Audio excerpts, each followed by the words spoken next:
Hello and welcome back to the Fulhamish YouTube channel. My name is Don Betts, and on today's video we're going to be looking ahead to Monday evening's clash against Leicester City. And joining me is Lee Chappy. How are you doing, mate? Top man, thanks for having me on. Yeah, it's good, man. We got battered by Liverpool on the weekend, but I'm still in high spirits. We've been playing some decent stuff.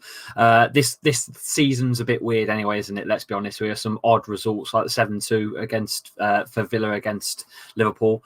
So anything can happen this season. Anything. Yeah, and so if we sort of look at the season so far, going into it, obviously you had a great season last season. You're unfortunate not to finish in the top four, really. What were the expectations this season? Was it just to sort of build on the progress you made last year? Yeah, definitely. It's all about progress, and we are progressing as a club. I'm sure you've seen some bits and bobs on the social media recently regarding the expansion to the ground and a new training facility that's underway at Leicester. You know, it's an inspiring club. They're very ambitious. The owners are I'd say best in world football. Personally, I think they care so much about the club, so much about the fans, and local as well. So right now, we're just flying. We're flying. Do you think, obviously, you know, when you guys won the league in 2016, but do you think what Leicester City have done and what your owners have done is sort of the blueprint for any aspiring promoted clubs? Yeah, 100%. And we've also created that desire for smaller clubs outside of the big six to do well and you know, challenge. You know, it was a remarkable thing that happened, and I'm sure it's kept you all dreaming. Yeah, because it's not like Wolves, where you got a super agent like George Mendes involved, getting all these Portuguese players across. You know, your owners have invested not in just the club, but as you mentioned, the community. And it's great to see really a promoted team come up and not spend 100 million in a transfer window like we did 2 years ago and what Villa did last season, but slowly build their way up. And now, you know, you guys are big challenges for the top six. And is that, with you looking at your aim for the season, just to get in the top six again, and then maybe in this season try get in the top four? I think top four is probably the ultimate aim, I believe, for Brendan Rodgers, to be honest with you. We've had a good transfer window. You know, we've brought in Wesley Fofana, who's been brilliant so far. Didn't have the best of games, to be fair, against Liverpool, but overall, since he's come in, he's been phenomenal. Don't forget, he's only 19 years old as well. You know, we've had a lot of setbacks as well. Don't forget, we've had a lot of injuries as well with the world-class right-back, Ricardo Pereira. He's been out for 7 months and has just returned to football Monday night, just gone on a under-23s game. So his fitness is, you know, starting to really come into play now. So he should be back soon in the full senior squad. So I can't wait to see him back, because he's a worldie. So what have you sort of made your results so far? Obviously, there was that great result away at Manchester City, but you've had some strange results at home. Obviously, you lost to Liverpool most recently. What have you made of sort of your results so far? Yeah, we got battered by West Ham as well. I watched the full 90. I watched us get pulverised in every position. We do seem to struggle against sides that seem to cancel out Jamie Vardy, cancel out those wings. And that's it. We have nothing. We don't seem to have anything else. There's no. I don't know what we're going to do regarding the whole Jamie Vardy situation, because once he's done, he's 33, going on 34. Once he's done, what's next for Leicester? You know, the whole team's centered around Jamie Vardy. The whole attack, everything works around Jamie Vardy's pace, off the shoulder, his runs off the channels, down the wings, you name it. It's all based around Vardy. Without him, it's like you're taking a rifle out of the Marines. You know, it's just, I don't know. Do you think that's Jamie Vardy is probably one of the reasons why you think you've been performing better away from home than you have been at home, just because often you're going to be playing more on the counter-attack than you are having to dominate possession? I think so, yeah. You know, you only got to look at the Man City game, and I think we had around 30-something% possession, and yet we scored 5 goals. So really. With the way that you spoke about Brendan Rodgers there, do you think that he's stubborn sometimes in his ways? He doesn't maybe try to find plan B or plan C to open up maybe the low block opposition? Yeah, he does sometimes pick some random random starters, like against Liverpool when we got beat 3-0 at the weekend. I don't know why he didn't start Dennis Praet, because Dennis Praet's been working really well with Yuri Tillemans, the two Belgians in the middle. Granted, we didn't have the third Belgium on the pitch, Timothy Castagna, because he's been injured, pulled a hamstring, but he should be back for the Fulham game, give or take. But he's not in my predicted lineup because I still think he might just about miss it. But it's a bit weird. I don't pick Dennis Praet against Liverpool. I thought Dennis Praet was the one to start, and he goes with Harvey Barnes down the left, and it weren't the right idea for me. Do you think someone like Harvey Barnes, as you mentioned, is a player who's sort of slightly gone under the radar? You know, obviously he made it into the England setup earlier in the season, and you know everyone over the last sort of 2 years or so have been talking about James Maddison. But do you think Harvey Barnes obviously had that 6-month loan spell at West Brom, but obviously now he's sort of coming to the fore a bit? Yeah, when Claude Puel was in charge and brought him back, I thought it was bringing him back a little too early. You know, it does happen, doesn't it? Sometimes you bring players back from loan that are young lads, and they've not had that. They've not had enough time to really experience competitive, you know, lower side of the chain, because Premier League, high as it is. Harvey Barnes, I think he's got a lot to learn with his finishing and his final approach towards goal. What he's going to do overall. He's got something about him. Don't get me wrong. You know, he's great. He's fast. He takes players on. He's not scared at all. But he's missing the final third. He really is. He's like, it reminds me of Theo Walcott at Arsenal in a way, if you get what I mean. Yeah, and if we're talking about James Maddison, do you think he sort of not necessarily peaked too early? That's probably the wrong way to use, but a bit like Delia, that he burst onto the scene so well that maybe people's expectation levels haven't been so high. But he's actually performed well, but he's just not performed up to the absolutely great expectations that some people have for him. I see that's gone under the radar. He's been carrying an injury for quite some time, on and off. I think he's had a bit of a knee problem for a while, which affected him at the end of last season, going into the beginning of this season. So I don't really think he's been 90-minute match fit. I think he's been sort of 60-minute man, if you know what I mean. And that's really affected his performance. And overall, I think that's also ultimately why you've seen Jack Grealish star for England more than you have with James Maddison, personally. Because a lot of people are Jack Grealish, James Maddison, blah, blah, blah, blah. But I think they're different players overall, really. But I think that's the reason why Jack Grealish is shining more now than ever before, is because James Maddison has been carrying an injury and he's been not under the radar.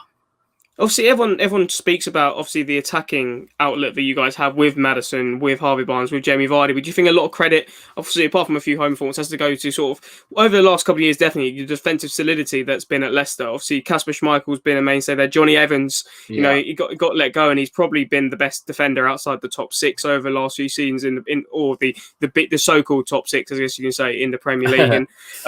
And obviously, Soyuncu came in last season. You got Fofana coming in this season. Obviously, Chilwell left to go Chelsea, but you brought in Castagna. You got, you know, Pereira's been out for ages, but he was quality before that. Do you think actually Leicester's defence sometimes goes under the radar?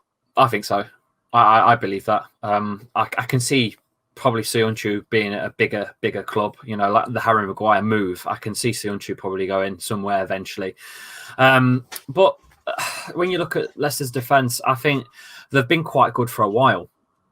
Really, overall, since even when we won the Premier League, I know like we sort of got laughed at with Robert Huth and Wes Morgan, these two big behemoths, and they're dead slow, but it worked. It still worked, you know. The old school centre backs, no Fuchs given as well. Don't forget, you know, he's been a rock as well. Granted, he's getting on. Christian Fuchs is getting on a little bit now, but injuries have affected the back line, you know. So we've had to make do with James Justin coming in, who's a young lad again. Not really a lot of experience in the Premier League. You've just thrown him in. You know, last season, towards the end of the season, we had to bring in Ryan Bennett on loan. I mean, we're challenging for Champions League with Ryan Bennett. It's like it's the back line's been affected without Ricardo Pereira. Put it that way. He's your main man. Do you think that's been one of the main issues with Leicester over the last season or so? Is just the amount of injuries you've got to key players in your side. Do you think if you had a lucky season, you know, if you look at Liverpool last season, they didn't really get any key injuries where they had this season. Exactly. Do you think if all your players would have stayed fit for a majority of the season last season, you would have ended up finishing in that top four? 100%. 100%. When we was playing really well last season, if you only got to watch Leicester's season up to probably around February time with Ricardo Pereira down that right, he was bolting down those wings and pulling out defenders, opening space up for your Yuri Tillemans and your James Maddisons to play Vardy through. That just disappeared. The moment Ricardo Pereira was out of it, that just disappeared. And if we look at this season and your indifferent home form, I guess we can put it that way. What do you put that down to? What do you think is the reason behind that you just can't seem to be getting the wins that you really should be getting against teams like Villa, against teams like Southampton, against teams like West Ham, at Leicester? Ultimately, the way that Leicester play is based off of Jamie Vardy, and counter-attacking works best for him. So when you've got less possession, that's how you play. So Leicester seem to play better against the bigger sides than they do with their sides similar to themselves. And I've said that for quite a while now, to be fair, and nothing seems to be changing. And so what would you like to see Brendan Rodgers sort of adapt then to decide, if we're looking at this Fulham game, obviously I'm not saying we're a team who's going to completely sit back again and try, and you're going to have 77 possession. That's how you should. Yeah, but that's what the blueprint used to be. But for teams who are doing that, what would you like to see Brendan Rodgers do different against these teams? I tell you what we need. We need a workhorse up top. We need Jamie Vardy's Shinji Okazaki. We need an engine that will press hard, and not only press hard, but also can hold the ball up really well. That's what we need up top. And we need someone that can also get up as well. We've got no one in the air. We haven't got any threat in the air whatsoever. The only man I can think of that in the squad would be Islam Slimani. But he's just not trusted enough for me. I don't think he's going to get a look in, to be honest with you. I think his days are numbered. We need an aerial threat. We need a big man up top. Someone. I like the strength of Antonio for West Ham. We need someone like that. I think Brendan needs to bring in someone with strength that can hold the ball up. If we're looking at your European campaign you've had this season as well, when you're looking at Europa League this season, what are you sort of looking to get out from it? Is it just take the group stages, try and get into the knockouts, and then take it from there, or are you aiming to get into the latter stages of the tournament? Oh God, no! We're in it to win it. You can see right off the bat we're in that competition to win it. We're there to win some silverware or to get to the final at least. Definitely, 100%. And I know there's going to be some big clubs eventually that are going to drop out of the Champions League that will fall into it. Sevilla, because it's bloody Sevilla Cup, isn't it? Let's be honest with you. But I mean, Leicester, the only side that have put Sevilla out of Europe, only English side anyway, that have managed to do that. So bring them on. So what has Brendan Rodgers basically been playing pretty much the first team in these Europa League games then? Well, the thing is, like I say, during start of the season, we've still had injuries to come through. We've had no Soyuncu, we've had no Ndidi, we've had no Ricardo Pereira, and we've had more injuries like Castañeda just fell out of the pecking order, with injuries. So it's a tough question to sort of throw back at you and say, yeah, he's played the best he can, but he kind of has and kind of hasn't. He's had to rest Vardy now and again because I think he took a calf injury during about the third match of the season, so he didn't play for the Europa. And Nacho's started, which I'm still not convinced on, by the way, with Clichy and Nacho. I'm still not convinced. And if we're going ahead to look ahead to obviously Monday's game against Fulham, if you obviously we've had a fairly poor start to the season, but I mean, unlike 2 seasons ago, we have been in games. You look at the loss to Wolves, that was very unlucky. It was by the 1 goal. The West Ham was a loss by 1 goal. Palace we lost 2-1 against Everton. We lost 3-2. So we have been in games. So it's not like the 2 years ago where we were complete walkover. And I think our game up at Leicester, I think you guys beat us 3-1. You're battling, aren't you? You're battling. Yeah. Is that what worries? Does that cause you any worries ahead of Monday's game? Yeah, certainly. With especially because you got 4 points, haven't you? So you're fighting already to stay up, and it's horrible to be down there. We were there. We've been there. 14-15 season. We were down there, right down the bottom for quite a long while, and then we had a mad run at the end. No one wants to be at the bottom. You fight for your lives, and you guys, I'm pretty sure you're going to put up one hell of a fight as well. I'm sure you will. I recommend you guys to sit back, and hold tight and get us when we're not expecting it. That's my advice to you boys, I think. Yeah, so if you are looking at this Fulham team, what aspects of it do you think worries you most, or what aspects of it do you think could cause Leicester the most harm? Yeah, I'm looking at your previous fixture now, who started on the Everton game because was it Loftus-Cheek has gone there, hasn't he? So yeah, Loftus-Cheek, Mitrovic, and Gisa obviously all came on as substitutes. I mean, that's some good players right there. It's not like you've not got a rubbish team. You've got players that can play. You know, is it Mitrovic as well? Is he still main scorer? Yeah, he's the main striker. He just had a tough international break. That's the reason why he's come off the bench. It's been the only Premier League game this season which he hasn't started. If you're looking at your defence, how do you think Mitrovic would be able to cause your defence the most issues? He's not the fastest of players, but then again, we've not got the fastest centre backs at the minute with Johnny Evans, whose legs are going, Christian Fuchs, who's potentially legs are going. You can have a look at the lineup if you want. I'll put it up on screen for you. This is a rough idea of what you're going to be facing. There you go. I mean, that's the side that played Liverpool with what we've got fit. I can imagine Christian Fuchs will be replaced with a Castagna, to be honest, because Castagna should be fit by the weekend. I mean, it's Monday night fixture at 5:30, isn't it? So give or take, he should be playing. But if he isn't, look at the back line. Fuchs, legs are gone. Evans, aging. You've only got Wesley Fofana that's really got anything about him at the back within speed-wise. Michael Brighton and James Justin playing as wing-backs, for me, it didn't work against Liverpool, and I don't think it will work against you boys either. I just don't like this three at the back with wing-backs. I don't like it, but that's how Rodgers have had to play because of the injuries we've got. It's as simple as that. I'm expecting Mendy to be holding role because Ndidi is still out with a muscle tear. And so Söyüncü as well. They've both had the same injury, by the way. Ndidi's had surgery, Söyüncü hasn't. Yuri Tillemans will probably be working alongside Maddison, and he probably will play Harvey Barnes on the left to support Vardy with some speed going up against your back line. Yeah, obviously, looking at the team, obviously you spoke about your defence, and so I'm looking at it right here from a Fulham fan. Says I'm looking the likes of Ademola Lookman playing off Mitrovic on the second balls to sort of getting in behind your defence, because the way you're saying it is you think if Fulham can get sort of pace out wide and get them sort of maybe cut inside and get in behind your back three, that would be the best way to sort of exploit your weaknesses. So too. Yeah, that's exactly what Mane and Robertson did on that left side. They kept switching the ball over to the side, making defenders go the opposite side of the pitch, and then switching it back, and then you'd see Robertson and Mane just almost one-twos right through, and ball comes in the box over and over and over for 90 minutes. So that's what you want to do, is attack that either side really at the minute.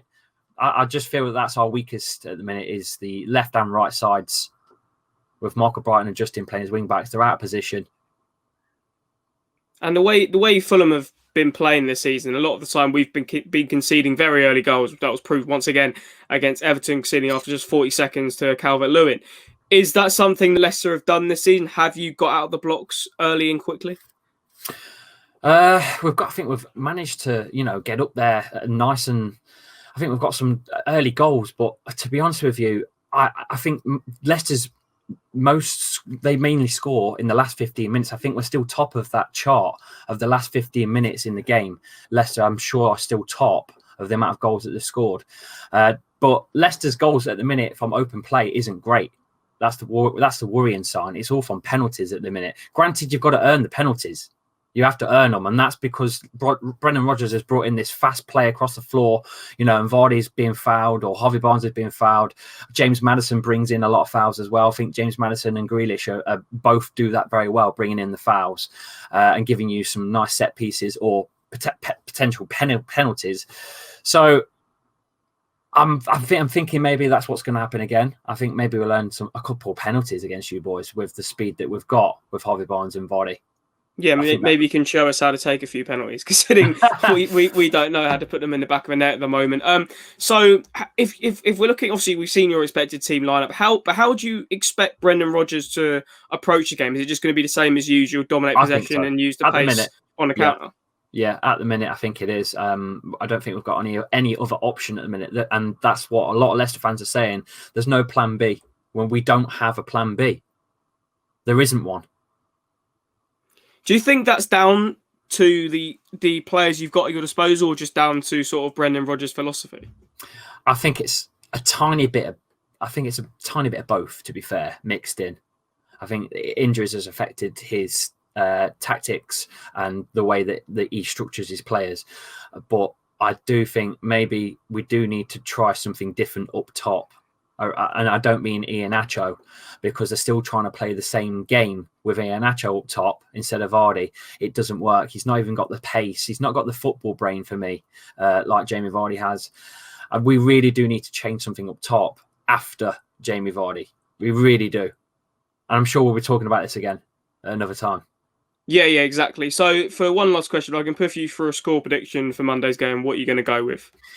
I think it's going to be a draw. Actually, I feel that you're gonna get a point, a deserved point. I don't feel as confident going into this game as I did going into Liverpool. Believe it or not, going into Liverpool, I was really confident because they had a lot of injuries going on themselves, and we was on a 6-match winning streak. That's including Europa, obviously.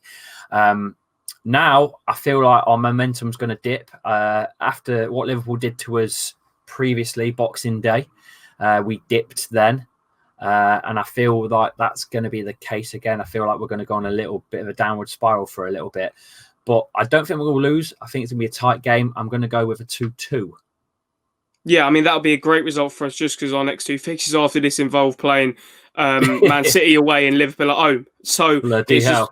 Hey, that's a well-deserved point then, isn't it? Yeah, exactly. I mean, I think it is going to be a very close game. I don't think it's going to be as one-sided as it was 2 years ago in obviously your 3-1 victory. I think if my heart is hoping again for a draw, a 2-2 draw, but I think it's going to be very close. I think it is going to be like a 2-1, 2-2 scoreline, which I've predicted for the last few games. But that's just the way we're playing at the moment. That is, we're either getting the points or we're just missing out on them, as we saw against in the last couple of games against West Ham and Everton. But thank you very much for coming on, Lee Chappy.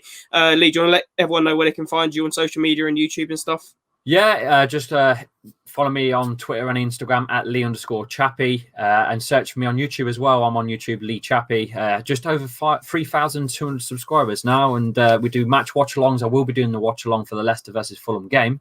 So if you want to join in on that and give me some banter, if you do go 1-0 up first, I'm more than happy for you to jump in the channel and give me some grief. But thanks very much for coming on, Lee. So this has been the Fulhamish YouTube channel. It's been our preview ahead of Monday's clash against Leicester. You Whites.